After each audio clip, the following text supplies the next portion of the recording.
All right, good morning. My name is Robin Craig. I am the moderator of our food and water panel. Briefly introduce our panelists. Patrick Brown is the MD, PhD, emeritus professor at Stanford, where he invented the DNA microarray, a technology that enabled all of the activity of genes in a genome to be observed and produce a script. In 2000, he founded the Public Library of Science, or PLOS, a nonprofit scientific publisher. And in 2011, when he realized that replacing the use of animals on the global food system was the only way to rapidly arrest global heating and reverse global collapse of ecosystems and biodiversity, he founded Impossible Foods. So a multi-stage career there. A fun fact, Pat didn't know that his father was actually a CIA spy until he was 13 years old. Claudia Font serves as the program chief for groundwater availability and use section at the USGS California Water Science Center in San Diego. As a U.S. Geological Survey's hydrologist, she's led studies that focused on regional groundwater flow systems, including in the Central Valley of California. Claudia has been to all 7 continents and kayaked all of the Earth's oceans. Michael Obersteiner is the director of the Environmental Change Institute at the University of Oxford. While consecutively continuing his research, he led and developed, during his time as Director of Ecosystem Services and Management Program at the International Institute for Applied Systems Analysis in Austria.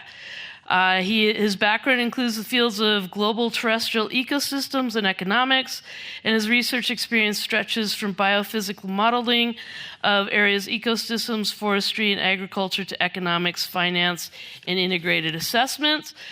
His fun fact is that his son is a champion ski jumper who won gold at the Junior World Championship in Whistler this year.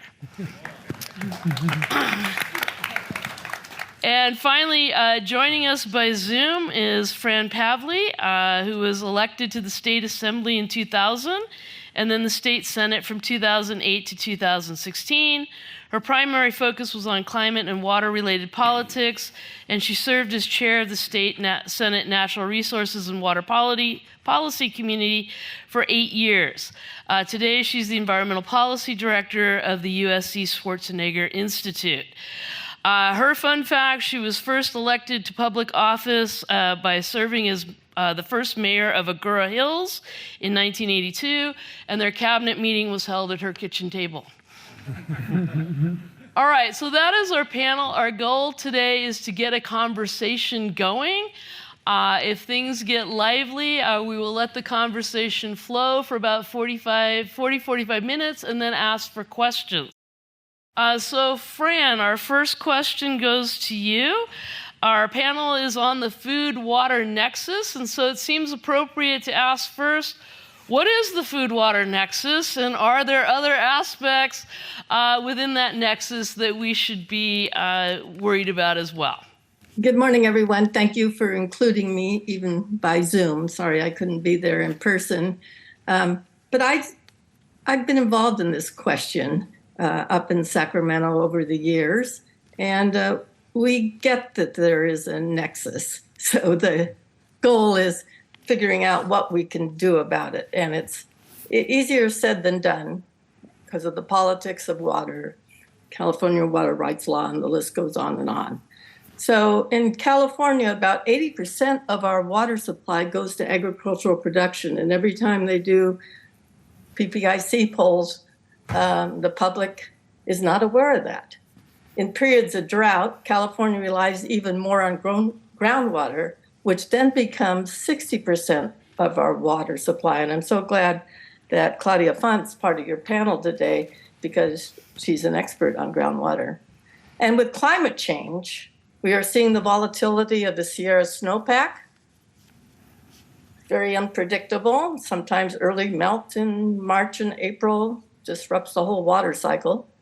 We're seeing greater sea level rise. I'm a former coastal commissioner, so well aware of that, which impacts saltwater intrusion into groundwater basins in the Delta. We're seeing significant overdraft of groundwater basins and mismanagement, unfortunately, in several of our key watersheds. How will we manage these competing interests and our need for water and food security is probably the question. In addition to the growing competition between lack of resources and food production, over 1 million Californians are faced with limited or no access now to clean, safe drinking water. And we're shipping in jugs of water at taxpayers' expense just so they can survive. I wanted to broaden this discussion, as you mentioned, Robin, to also include the need to reduce our dependence on fossil fuels, because this nexus includes energy as well. The food-water nexus is also related to that broader nexus. Approximately 20% of California's energy use is used to move, treat, or heat water. Agricultural companies use fossil fuels to operate their equipment or transport their crops or run irrigation systems, etc. Investing in cleaner energy and energy efficiency, as well as water conservation and water recycling and direct potable reuse and stormwater capture and etc., are all part of the solution to reduce our dependence on fossil fuels and conserve water. Some irrigation districts, farms, and water districts are using now renewable energy to power water delivery or treatment or operate their vehicles or cool their warehouses or barns. Reducing the evaporation from their aqueducts or providing shade or resiliency to reduce extreme heat impacts by placing solar panels over parking lots or canals or on their roofs might save them money too. Many of our water districts and even some UC campuses have adopted CARBs, that's the California Air Resource Board, water energy protocols to measure, report, and manage their use of water. Water districts are putting up solar panels in nearby fields or roofs to run their water treatment plants, run their equipment, while saving money and providing resiliency during wildfires and power shutoffs. And lastly, I just comment, to me, one of the most significant growing problems we have is about 25% of our 515 groundwater basins in California are highly or severely overdrafted. I had authored SIGMA, that was signed into law by Governor Jerry Brown in 2014. It's almost 10 years old. We've got to do better. Large corporate ag interests have drilled deeper and deeper wells over this last 10 years. This can cause subsidence, which collapses the groundwater basins, which can't be replenished very easily. Takes decades. It allows for saltwater intrusion along the coast. And we're finding that existing basins are also subject to growing amounts of arsenic and nitrates that are unsafe to drink. Despite the plentiful rainfall this year, the overdraft of groundwater basins continues and will be decades to solve. So with that opening comment, I think we have a lot of work to do, and I'm so grateful to be part of this discussion with the distinguished professors. Okay, thank you, Fran. Does anyone want to add to the Nexus definition? Go. I'll just make a comment. The food-water nexus is essentially the cow-water nexus. It's the animal agriculture is by far the economic sector responsible for more water consumption and pollution than any other. In California, since you were talking about California, for example, according to the PPIC, 47% of all the water used in California is used by the beef and dairy industries. And interestingly, those industries contribute about $10 billion to the California economy, which is about 0.3% of California's GDP. California spends $20 billion for its water supply, so effectively they spend $1 supplying water to those industries for every dollar that those industries generate. A useful political suggestion I would make is just give those guys $1 to get rid of the friggin' cows, and the state will save money. And at the same time, that alone will essentially get California to its 2030 climate goals. You can do the math on that. So I think that there's a problem with a lot of these conversations. The elephant in the room with climate change and water crises and the biodiversity collapse is the use of animals as food technology. But everybody's afraid to talk about it. In fact, and you can kind of dumb it down by calling it the food water nexus as opposed to the, animal ag water nexus and so forth. But that has to be, that industry is our biggest opportunity to put the brakes and actually to turn back the clock on climate change, phasing out that industry. And it needs to be not way down on the list of climate solutions. It should be right on the top of the list. And I hope in the course of the conversations today, it will get the airtime that it deserves. Michael? Yes.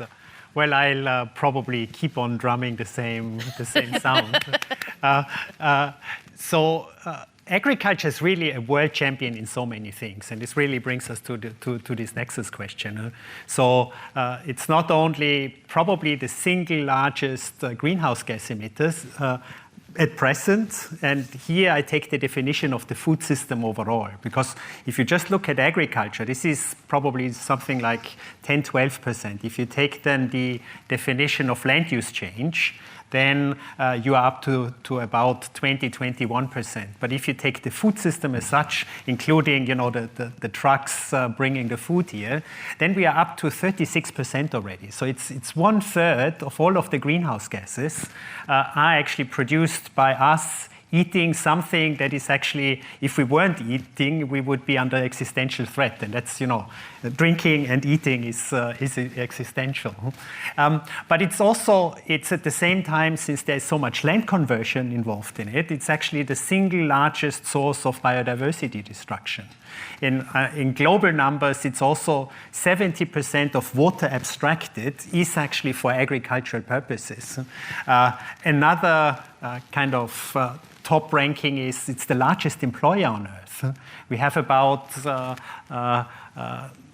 800, 900 million farmers. If you take the dependent household members into account, we are talking about 2.5 to 3 billion people directly dependent with their livelihood on agriculture. It's also the single largest source of child labor, and I could go on and on and on. And it's just it's full of this nexus question. If we talk about water, the single largest polluter of water is also agriculture. So here it's really something that has existed for thousands of years and is still so phenomenally inefficient, and we allow it to exist. It's really an interesting question. All right, so we've heard a lot therein about the relationship between agriculture, water, greenhouse gas emissions, energy use, all coming together. Michael, carry it a little bit further. Is climate change making this nexus worse? Well, this is really an interesting one, and here I want to be a little bit more on the scientific side. So historically, we did quite a lot of analysis of the impact of climate change on agriculture, and then we ran the numbers, and it's not that big. So it's about production losses on global average about 8%. And if you allow countries to trade, then the net effect only goes down by 2% or something like this. But that's a problem, and the problem lies mostly with the climate scientists, so it's not us on the integrated assessment side. This community, for very good reasons, never gave us on the integrated assessment side in agriculture numbers on extreme events. And it's still prevailing, so we don't know what kind of extreme events, in particular rainfall, droughts, and heat events in 2050. And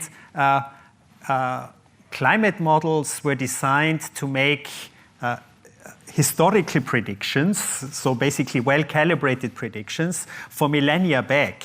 And now we're just making predictions a few decades ahead, and these models are not really properly done for that particular question. So here we really, as scientists, we have a little bit of an evidence problem to motivate climate change out of, it's the big destructive force, where we can just wave our hands and say, it's uncertain. And probably the amount of climate impact today is already there as we projected for 2050. So I'm a little unhappy with my own job, and I'm trying to do my best to improve, but I rely on others. It's again a Nexus question.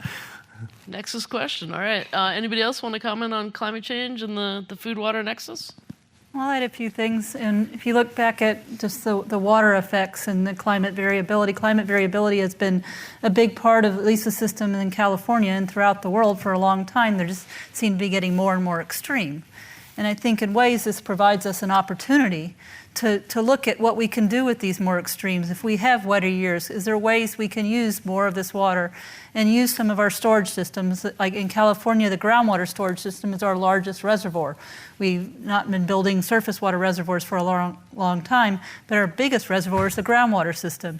It gives us a chance to engineer and find ways to move and get water into the ground to store to be used at a different time. The groundwater system's a bank account, and we need to be able to use the surface water and groundwater conjunctively together. And the Sustainable Groundwater Management Act that Fran and others authored is a great step getting towards that. But it's climate variability with this overuse on top of it that exacerbates the problems. And we need to figure out, how to manage that and look at things like the secondary effects of things like our ecosystems and subsidence that actually affects the surface water delivery system because it changes the slopes and things. And those are all integrated in a big, kind of engineering system that we need to figure out how to deal with into the future. And this also affects, the food industry with the large amounts of more perennial crops coming in that you have to keep watering because of the economics that these farmers have put into establishing these crops, which relates back to your land use. So it is a big nexus in all sorts of ways. Okay, well, Claudia, let's keep going with that. You want to have an integrated system. That might be a problem in California, giving legal and other issues, but what other solutions do you see to ensuring a supply of clean, fresh water in semi-arid parts of the world like Southern California? What would you do? Well, I'm a scientist looking at the pieces and the parts of it. The surface water, the groundwater, and the snowpack are all changing and they're all volatile. We need to look at how to use those together to meet demands. And then, there's a supply and a demand side to this system. If you think of it as a bank account, if you want to keep up with demands, you've got to increase supply. I don't see how we're going to have enough supply to meet our demands, and we have shown that in the past. So we've got to decrease these demands, and these are where some of the things that you all are talking about come in. But we can also get at the supply side. If you look at the groundwater sustainability plans that have been produced at Sigma, almost every single one of them is spending more time looking at the supply side. And we need to think about, do we really have that much supply? If you look at precipitation, we had a huge year with rain and snowpack this last year. But getting that water into the ground to store it and use it for a later day, a rainy day, which won't be rainy, needs to be thought about. And as Fran pointed out, it's going to take tens of years to get this water into the ground. And so the infrastructure and how to move this water and utilize it in these more extreme events becomes even more and more of a problem. And Michael, can you give us a little bit more of a global perspective on that issue of what problems are occurring globally? When I listened, I'm sitting on a panel to select different proposals to be funded by the European Research Council, And there was one guy coming up with this proposal where he actually said his own estimates of water theft globally is about at least 60% of water abstracted from groundwater water bodies. So here there is this, defective system of us humans not getting our collective act together to actually solve the problem of maintaining the very resource you depend on. And it's, this is again existential in a way for those farmers. They just draw down, and it's particularly in arid regions where this phenomenon is so striking. And then I talked to another guy about how about using game theory to address this problem. And guess what? The game theorist said, there's no solution to this. They will actually deplete it up to a point when the existential risk is so striking that they will actually somehow get their act together and walk themselves out of the catastrophe. So here, I guess, it's really back on us, not only as an individual, but really the collective decision-making, and I would call it the collective intelligence in these communities that manage together a groundwater body. I think that's one of these, very tangible and probably easy solutions, and yet at the same time they are so difficult. Okay. Fran, we know you were a drafter of the Sustainable Groundwater Management Act here in California.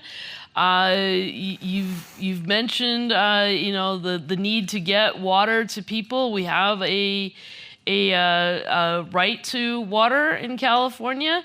Is legislation a potential solution to some of these nexus problems from the water side? It's part of the solution. It certainly is part of the solution. And we have a couple of challenges. First of all, the severely overdrafted basins they form GSA, groundwater sustainability agencies, locally, because that's what they wanted to do, is decide locally how they would create sustainable basins. You can't take out more than you're getting. And you've got to figure out how you divide your groundwater through all the users there. Those plans were all due a couple of years ago. Some of the big entities, like in the Tulare Basin, have incomplete plans. They don't show how they can become sustainable basins within the next 10 years. And there's probably going to be some additional legal challenges. So what do we do? What is the sort of the stick, if you will, to get people to manage sustainability? Well, what we put in SGMA was the state water board will take over operations. Now that, those are fighting words in the agricultural community. And so there is potential sticks. So it's a big challenge for many reasons. That is one. We have to enforce and strengthen SGMA, at least on the groundwater side. But an overall challenge that I think most Californians aren't aware of, we have sort of archaic water rights laws. When I visited guests from Australia or Israel or whomever, we talk about groundwater and things like that. They don't have what is called private property rights. If you are a property owner that overlies a groundwater basin, you have the legal right to that water. And there is it's certain acre feet of water, regardless of how much is being put into the basin. So when there's less and less, they're drilling more and more. So we're one of the few entities that have in the state constitution, which can't be changed without a 2/3 vote of the public, to realize that water is a basic human right. When we talk about air quality, there's no public right to pollute the air. So it's a big challenge, and it's a political challenge. So we have to figure out how to not only talk about it with the public, but realize the trade-offs we're going to have to be made in the future, because water is one of our most important resources we have for our economy and the environment. Okay, so we've heard on the water side, we have some issues trying to balance largely decreasing supplies with maybe increasing demands. And we've heard that agriculture and the food supply is a big source of the demand.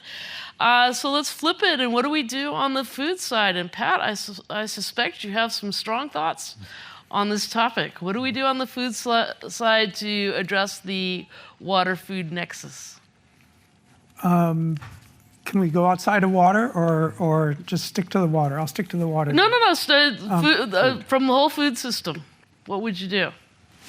Well, first of all, I just want to call out again that when we talk about the food system, it's the use of animals in the food system that is the problem.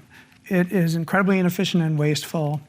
Animal agriculture accounts for more than 80% of the land footprint of humanity, and at least a third of the water consumption and pollution globally. It emits more greenhouse gas, more than 4 times as much greenhouse gas as burning all the fuel produced by Chevron, Shell, BP, and Exxon combined. But I think the big opportunity, and this is something that I think we really need to think about, is let's forget about the ongoing problem and just do a thought experiment. What would happen if we could phase out the use of animals as a food technology, or even just phase out the use of cows? But let's just look at the big picture. I've published a paper about this with respect to climate change, and basically what it showed, and anyone wants to challenge me on it, bring it on, is that, but it was published in a scientific journal, so it's right out there for you to read it, that open access, PLOS journal, if we could phase out animal agriculture over the next 15 years, okay, suspend disbelief, the effect would be it would unlock negative emissions from recovery of biomass. So the emissions from animal agriculture are almost completely reversible, unlike fossil fuel emissions. You can't turn CO2 back into coal. It's thermodynamics says no. But you can turn CO2 back into plants. And the historical emissions from animal agriculture, resulting from a long history of clearing the land and deforestation over centuries, released into the atmosphere, many scientific estimates have been made. They all are quite consistent, about 800 gigatons, 800 billion tons of CO2. That's how much CO2 has been emitted globally in the past 25 years. And it's about half of all fossil fuel emissions in human history, actually. That is completely reversible. If you stop using that land for grazing and feed crops and allow the original biomass to recover, over a period of just a few decades, it would pull out of the atmosphere basically the last 25 years worth of total CO2 emissions, okay? Secondly, the 2 other greenhouse gases from animal agriculture, methane and nitrous oxide, are unstable. They decay spontaneously, which means when you stop emitting them, you immediately get negative emissions, okay? And they're relatively fast. Methane has a half-life of 9 years. You add up all those things, and if we could phase out that technology over the next 15 years, before 2040, we would begin a 30-year period of net zero global emissions, even if all other emissions continued on their current trajectory. This alone would get us to net zero, and fast. And the magnitude of the negative emissions unlocked is hugely important, but the speed is equally important, because there is no other solution that anyone considers realistic that can get us to net zero that fast, okay? You can get to, and I'm not talking, anyway, so that's the opportunity cost of continuing that activity, and the opportunity unlocked if we could phase it out. So this has to happen, or we're going to be handing the next and future generations a dumpster fire, which bad on us, okay? And okay, the other thing is that it will happen, and I'll tell you why. Because in the past decade or so, there has been a incredible progress in a new technology platform for creating meat directly from plants with a minuscule fraction of the greenhouse gas, water, land, biodiversity footprint. And there are now products on the market, beef, pork, and chicken products on the market that in blind taste tests with mainstream meat consumers are preferred over the best-selling animal version of those products, okay? They're recognized as meat in blind taste tests, and they're preferred over the animal product. They're nutritionally superior, and as soon as they are at scale, they'll be way cheaper, okay? And so there's this, we've been using animals to produce these foods for 10,000 years. They had a 10,000-year head start. After 10 years, the plant-based technology is running even and is getting better all the time and will outcompete those products. And that's something to celebrate. And it's not going to get any help from government, clearly, and it's, but it doesn't need government help because it can succeed just on the market. The third thing to talk about is what's going to happen to all those farmers, because you're talking about people who for whom this is a livelihood. Well, one fact to get on the table is when you talk about meat and dairy production, you're talking about foods that are important to wealthy people, okay? And according to the UN Food and Agriculture Organization, more than 98% of all the meat consumed globally and more than 98% of all the milk and dairy products consumed globally are consumed in the countries that are in the upper half of per capita GDP, okay? The 50% of the population that lives in the poorer countries only consumes 2% of these products. So they're basically phasing out that is people will always say, oh, what about all the poor farmers in the developing countries and so forth? They're not eating meat and dairy products because they can't afford it, okay? So anyway, okay, so what about the farmers, though, that are doing that? Well, they're not making much money. In the US, for example, the average income of a beef farmer, according to the last USDA Census of Agriculture, was a negative number, okay?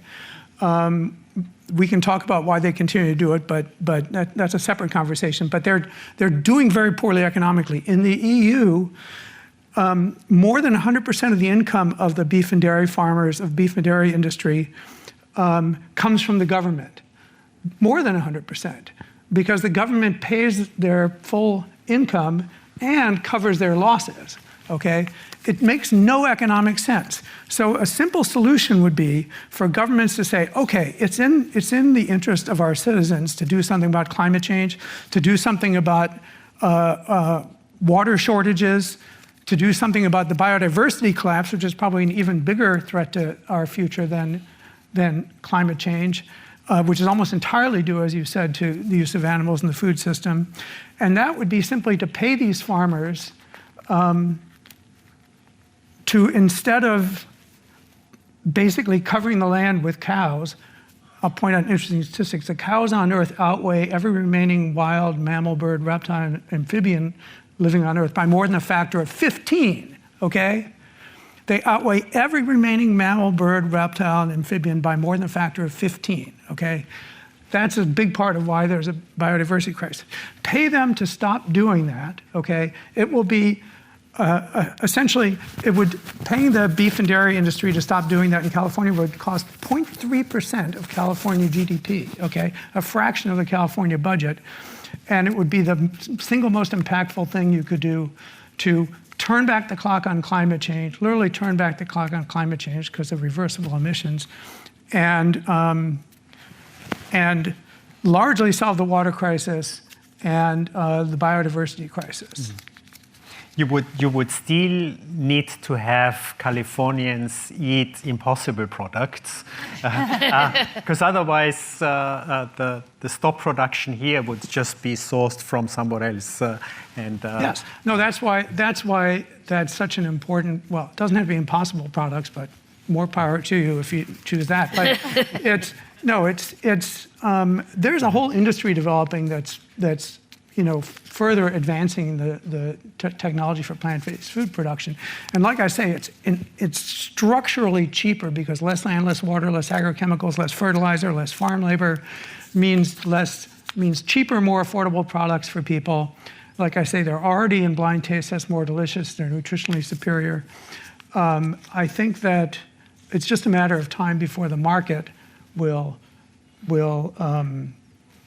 call it quits for the animal ag industry. But let's not wait. If governments start helping farmers do the transition, you're doing a good thing for the farmers, you're accelerating the process. And anyway. Yeah, well, this is, I'm sorry, I'm going to shut up now. No. I love this scenario. I love this scenario. And to some degree, it's basically, it's somewhat similar if everyone switched to be vegan or vegetarian. And from a systems effect point of view. If you want to call it that, but I would say they don't have to switch to vegan or vegetarian. They can eat all the same products they love. They'll just be made with a different technology. Yeah.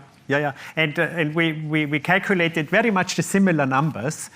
The only challenge that's left is what do we do with these massive amounts of farmers and their dependence? So just simply, we did the calculation for India, and if we were to really, get new technology in, and here the new technology was only, the assumption was the best available agricultural technology, no impossible products yet, then it would be even faster. So there would be something like 250 million people being liberated onto the job market. And those guys basically don't have, the education to be absorbed by the other sectors in the economy. Okay, I think there's a trivial solution. Pay them to be the heroes in reversing climate change and biodiversity collapse by actually managing the land for ecosystem restoration. That's a real job, okay? They're the best position to do it. It's more valuable to society than producing these foods that account for only a tiny fraction of human nutrition, despite their exaggerated sense of importance. And that, I realize politically that's a non-trivial thing to do, but it seems like a very sensible solution. It keeps them employed doing what they're good at, staying on the land that they live on, and or let them. I would also invest in universities and schools. Listen, hey, that's my job. I'm all for that. But education is a very slow mover of societies, unfortunately. So let's do that, but not wait. Yeah. No, it's a transition of age cohort, so to say. Yeah. Well, as we've already heard, agriculture of all forms is highly subsidized in the United States. It sounds like it's highly subsidized in Europe. Water rights are also subsidized in some weird ways. So there is already a lot of money flowing into maintaining the current system. And I'll throw this open to everybody. In your opinion, if we took that money and invested it other ways, paid people to do different things, is there enough already in the system, or will we have to be coming up with money from somewhere else to make all of this happen? Well, the answer is there's absolutely enough. There's absolutely enough. For example, if you want to make up the total income of all the beef farmers, the people who are grazing cattle in the U.S., you would have to come up with about $35 billion, okay? That's a rounding error, in the federal budget. It's way cheaper than any other climate solutions that are being contemplated. And there's already mechanisms to do it because basically the federal government and state governments are already funneling money to those farmers. So basically the processes are in place. The same is true, as I said, in the EU. The EU accounts for more than 100% of the income of the beef and cattle industry, which is the most destructive. So it would actually cost them less if they just paid those farmers because they wouldn't be losing money on to restore the native ecosystem. So no, that is not a problem. We did not publish yet, but we are doing a study on abolishing the subsidies. And this actually does very little, because overall it's not that much money to really transform a system dramatically. But if you do really targeted repurposing of the subsidies for ecosystem service outcomes and others, then it actually really starts to move. Even with this little money, it's enough to actually tip the system and accelerate for a different trajectory. Sorry. So that's really interesting. But overall, for the big revolution we want to see and need to see, we need additional capital to be injected. Okay. So, Fran or Claudia, you want to throw in a last word before we move to questions? And if you have questions, Sure, that was your cue to start lining up. I just wanted to add one thing, if I may, Robin. Sure. I'm enjoying this conversation, and then I'm trying to think on the politics on implementing it globally, let alone just in California itself. But I wanted to throw out one ironic thing to me is one of the water-intensive crops besides pistachios and almonds, is alfalfa. Did you know that California is growing a lot of alfalfa?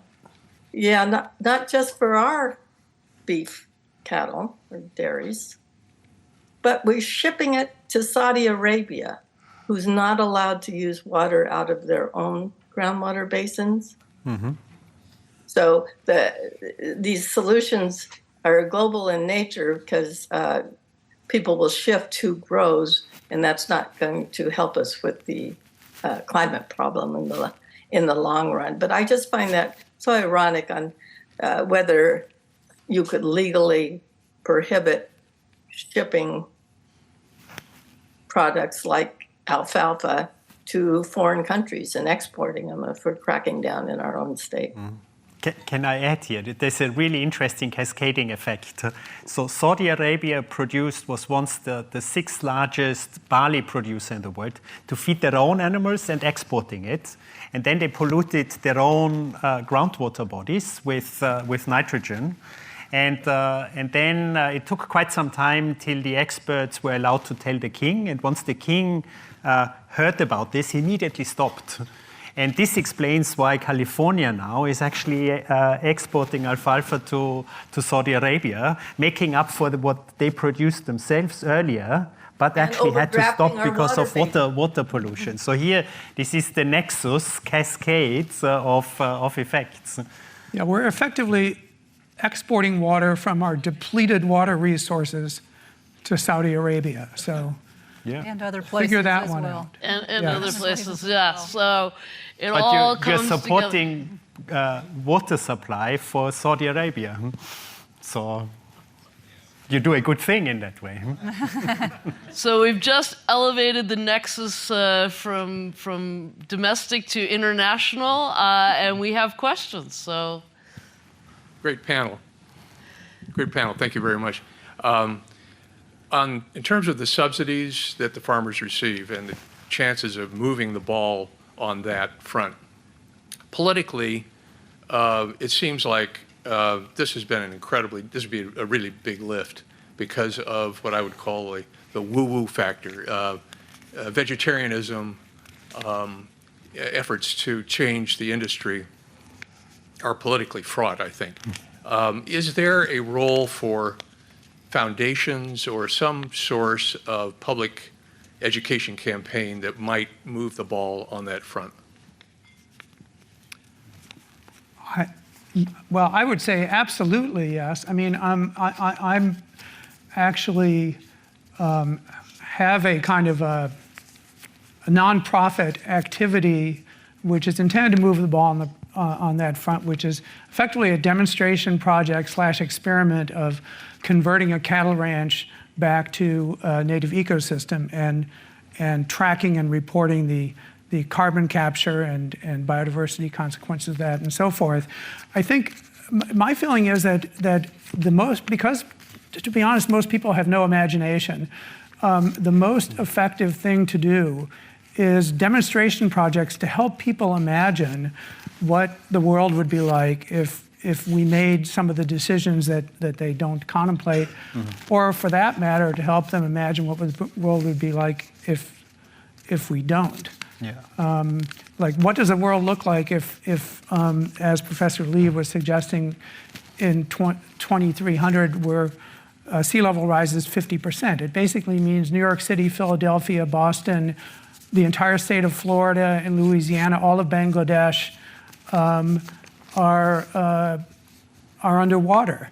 And think of it this way also: if when this country was founded, if their contemporaries basically knew that by 2023 those cities would be all underwater, and they went ahead and did it, we would be cursing them.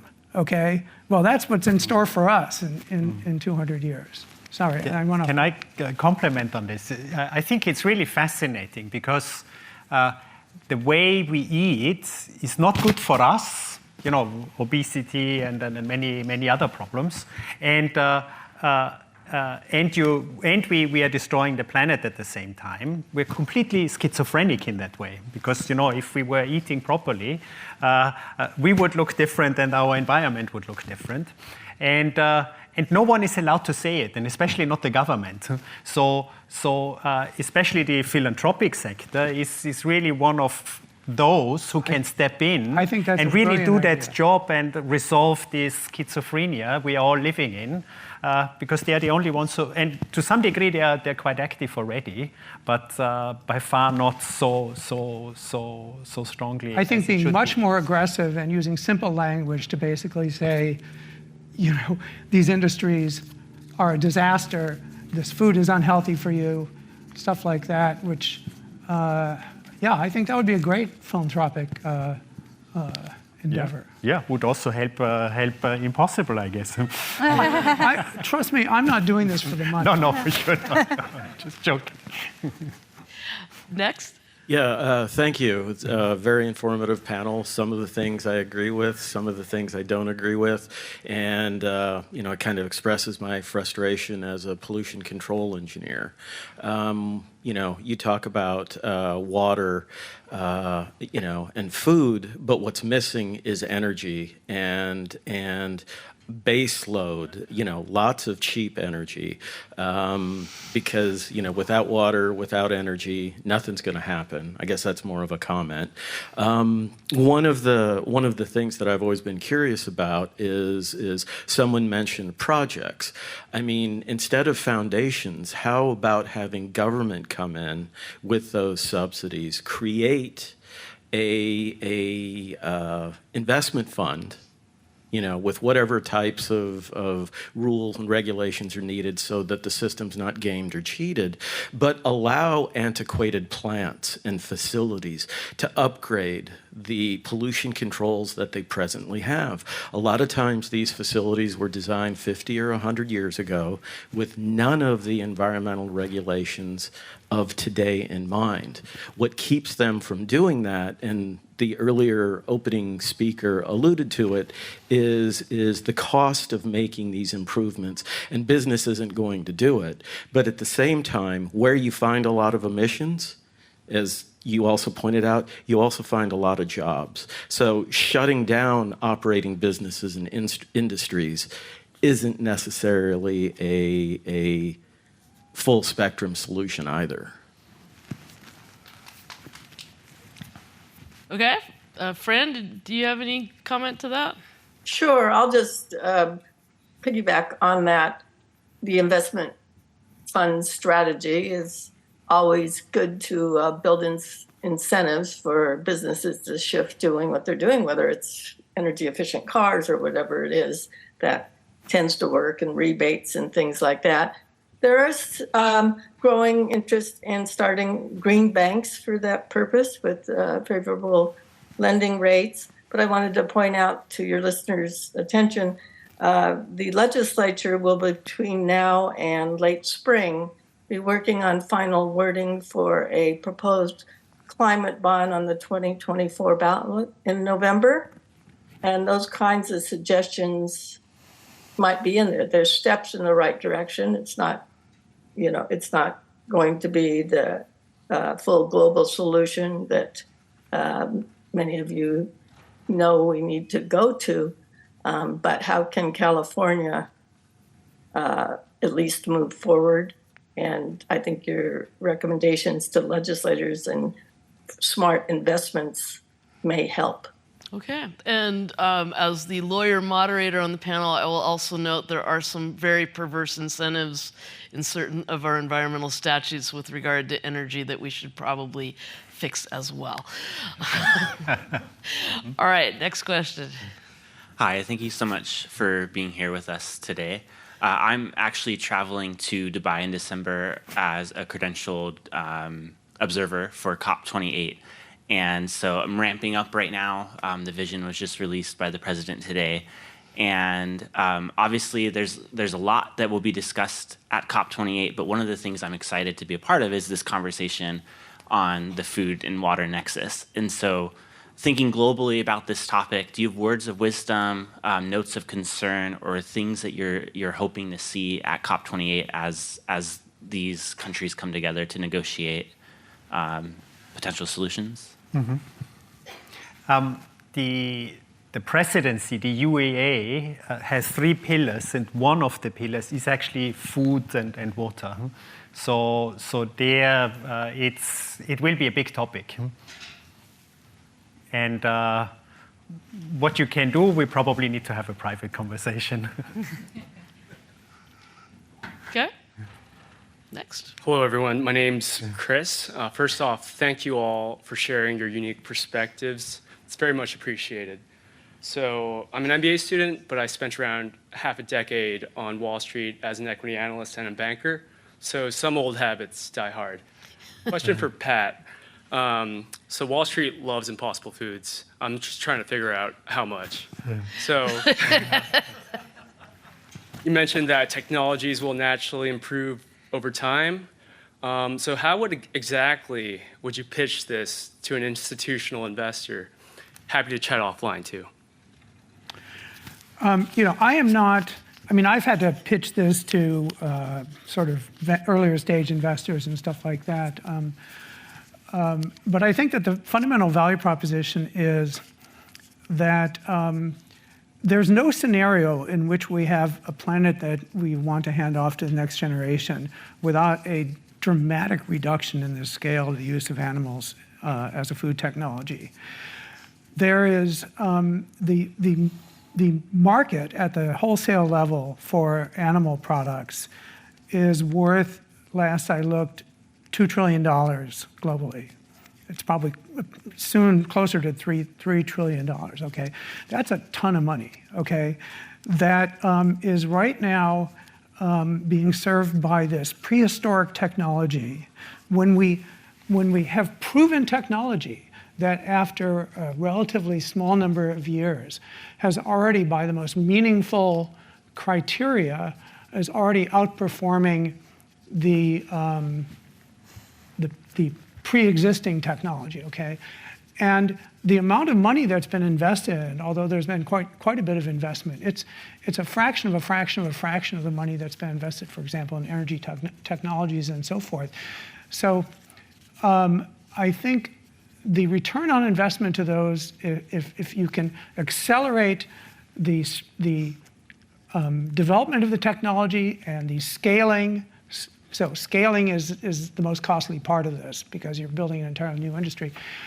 The reward at the end, okay, but it won't be in 2 years. And this is the problem with institutional investors because they have a short time horizon.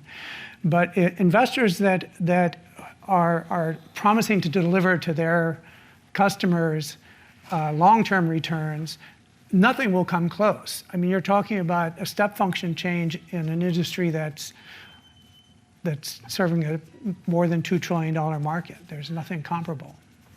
Thank you very much for the color. Okay.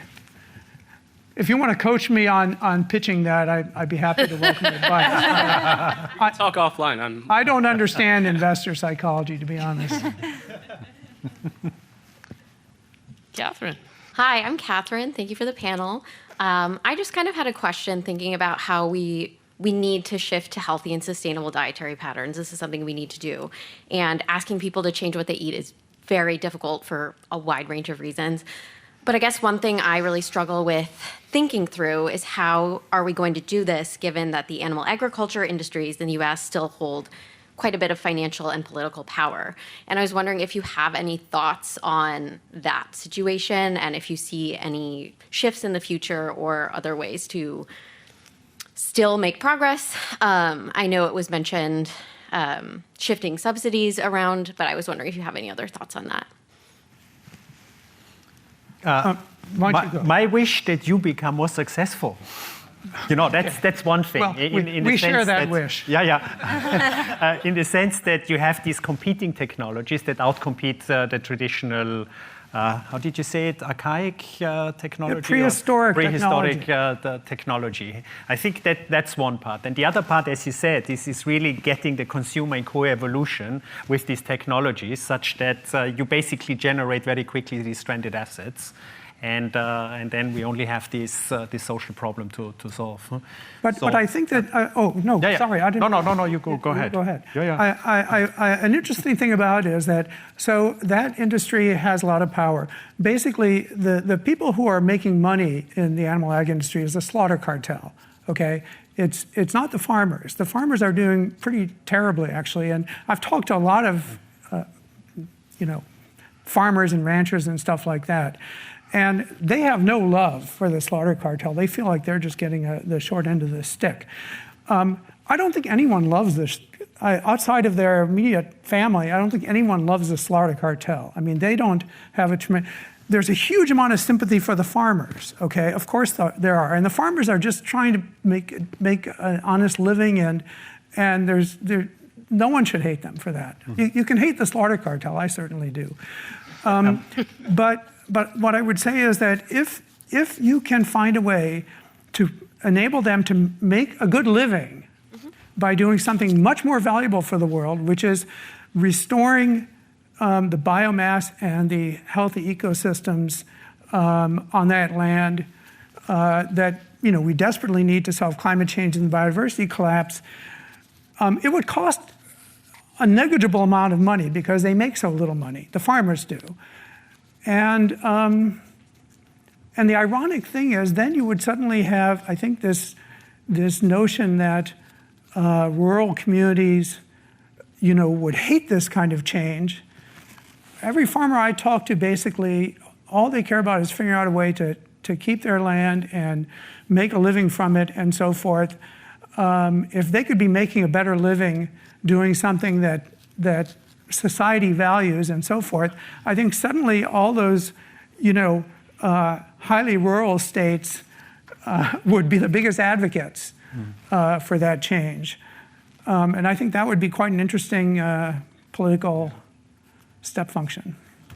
Maybe I add there is, it's not necessarily, for me, the slaughterhouses and these companies also just make their job.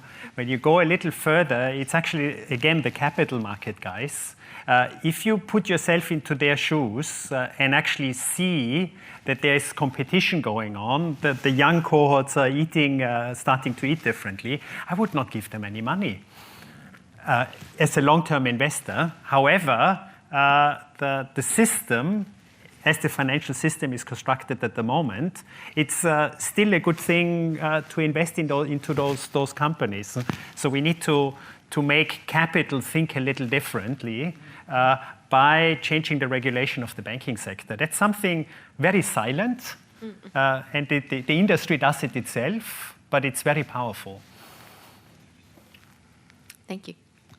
And maybe picking up on the keynote, what we need is the Leonardo DiCaprio of the new eating style to get the consumers on board as well. I had a comment, Robin, Oh, go ahead, Fran. Sorry. just on that same topic, and this is a real simplistic way to think about it that might help that discussion in the public among average families and everything else is starting making a change in what they eat.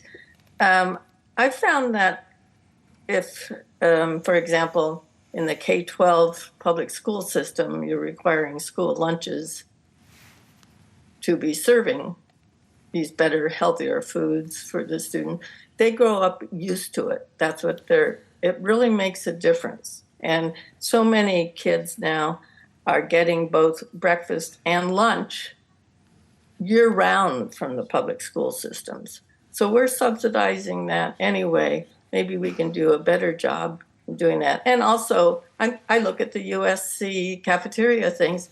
You're starting to see a broader selection of what to buy, a lot more healthier food than maybe 10, 15 years ago. It could be better, but I was just trying to changing that next generation in the K-12 system, especially with the amount of money subsidized in our K-12 school districts, maybe a good first step.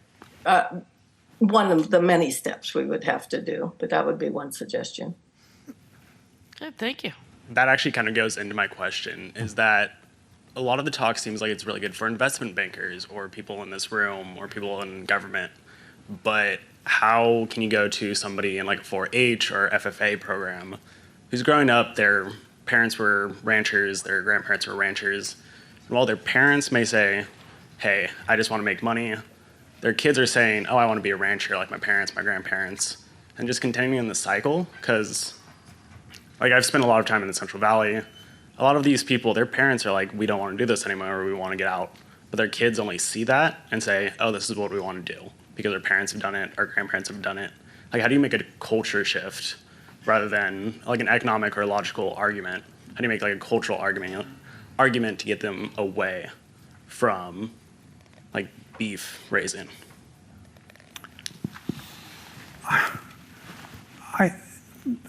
This is just my view. I mean, I've recently, because I bought a ranch. I mean, or the foundation bought a ranch, and I talked to a lot of people in that industry, and I feel like one thing that is true is that people are always watching what their neighbors are doing, and if their neighbors are getting a better yield or doing better, that's a big driver of change. And frankly, I think economics. So we're this ranch that I bought, told the guy to take his cows with him. Around that ranch, in the past 30 years, has grown cotton, soybeans, trees, and cows. Okay, and those transitions are basically driven by which is the most effective way for me to make a living off the land. So I think that's the biggest driver. The other thing I'll add is that the average age of a cattle farmer or rancher in the US is now 60 years old, okay? Which I think tells you that it's actually not true that young people want to go into that business. There's most of the young people are looking at what a terrible living that is and how they may love their farm, but I don't think they see that as a very good future. That's my observation. You probably have different observations, and they're just as valid. Like in times with growing up around like the 4-H kids in places where that is their choice, is do you go work at a prison, do you go work at the mill, or do you work on the farm? Some of those people do end up breaking away and like getting out of there, but for the most part, a lot of these kids up until they're 18, 20, they are very diehard, wanting to go work on their farms. But if you could work on the farm and instead of chasing cows around and making no money from it, you could actually be making a living by restoring perennial biomass, trees, whatever the native ecosystem is there.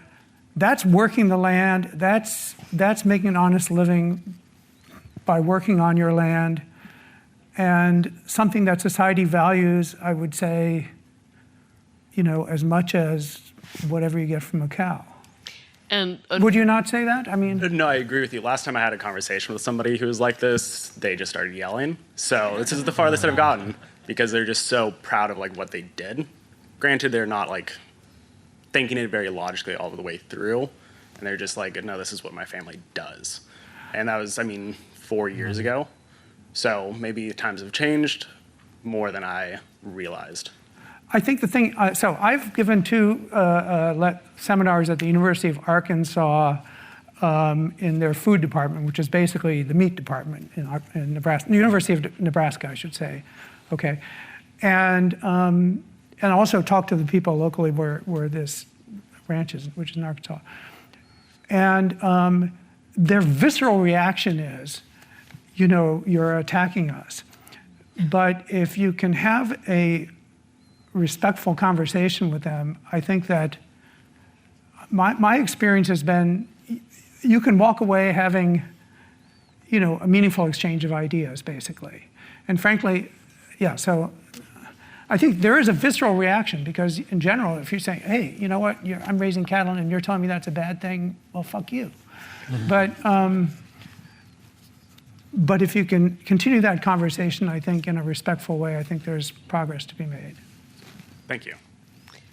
And on that note, we are out of time. I've been asked to tell you that lunch will be out there, but before you leave, can we please thank our panelists for a wonderful panel?